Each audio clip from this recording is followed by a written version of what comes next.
આણંદમાં જમીન કૌભાંડ કેસની તપાસમાં મોટી કાર્યવાહી કરવામાં આવી। આણંદ એલસીબીના ઇન્ચાર્જ પીઆઈ બીએમ માળી સસ્પેન્ડ કરવામાં આવ્યા। પાળજ ગામની જમીન કૌભાંડ કેસમાં કાર્યવાહી કરવામાં આવી છે। ફરિયાદી બની ગુનો નોંધાવનાર પીઆઈ સામે જ કાર્યવાહી કરવામાં આવી છે। રેન્જ આઈજીના આદેશથી પીઆઈ ભાર્ગવ એમ માળી સસ્પેન્ડ થયા છે। સસ્પેન્શનથી આણંદ પોલીસ બેડામાં ભારે ચકચાર છે। રેન્જ આઈજીનો કડક નિર્ણય છે। પીઆઈ સામે શિસ્તભંગની કાર્યવાહી કરવામાં આવી છે।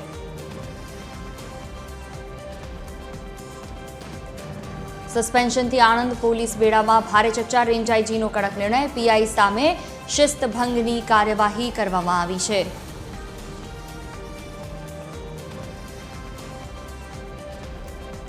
આણંદ એલસીબીના ઇન્ચાર્જ પીઆઈ બીએમ માળી જેમને સસ્પેન્ડ કરવામાં આવ્યા।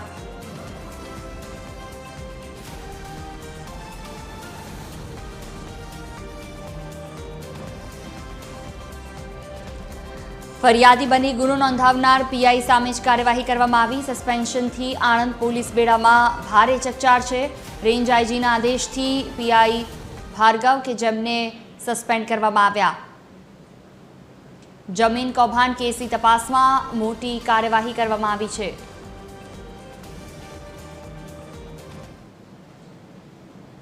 વધુ માહિતી સાથે સંવાદદાતા મનન હિંગુ ફોનલાઈન પર જોડાયા છે। જી મનન, ક્યારની આ ઘટના છે? કેટલા સમયથી આ કૌભાંડ ચાલતું હતું? કેવી રીતે સામે આવ્યું? શું વિગતો?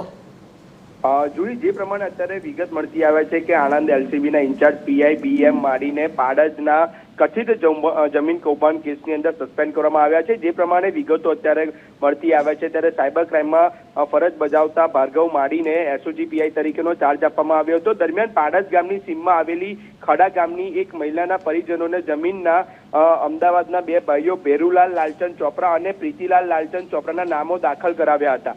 બંને 50 વર્ષથી વધુની ઉંમરના હોવાના છતાં તેમની ઉંમર 20 થી 22 વર્ષ બતાવી હતી અને બંને ભાઈઓના નામો પાડજની જમીનમાં દાખલ થતા જ ખેડૂત બનીને તેમણે બાવળા તાલુકાના ગાગડ ગામની ખેતીલાયક જમીન ખરીદી હતી। આ અંગે પેટલાદ શહેર પોલીસે બે ભાઈઓ ઉપરાંત તારાપુરના ખડા ગામના પિનલબેન પટેલ, તેમના ભાઈ જયેન્દ્રભાઈ રાજેન્દ્રભાઈ પટેલ અને શારદાબેન પરસોત્તમભાઈ પટેલ, એડવોકેટ કનુભાઈ મકવાણા, એન પટેલ સહિતના જે લોકો છે તેમની ઉપર ગુનો દાખલ કર્યો હતો। આ કેસની અંદર નોટિસ પાઠવીને આરોપીને તપાસ અર્થે બોલાવવામાં આવ્યા હતા અને જે ત્યારબાદ જે એસઓજી પોલીસ સ્ટેશન છે ત્યાં આગળ જ રાજેન્દ્ર પટેલે ઝેરી ગોળીઓ ખાઈને આપઘાત કરવાનો પ્રયાસ કર્યો હતો, જેને લઈને પોલીસ બેડાની અંદર ચકચાર મચી જવા પામ્યો હતો। પરંતુ જે પ્રમાણે કહી શકાય છે, જ્યારે આ જે કાર્યવાહી LCB in-charge LCB PI Bhargav Mali પર જે કરવામાં આવી છે તેની અંદર ખાસ કહેવામાં આવ્યું છે કે તે પોતે જ ફરિયાદી હતા અને ફરિયાદી બની અને 2 દિવસ સુધી તપાસ તેઓએ જાતે પોતાની પાસે રાખતા અન્ય કોઈ અધિકારીને ન આપતાની સાથે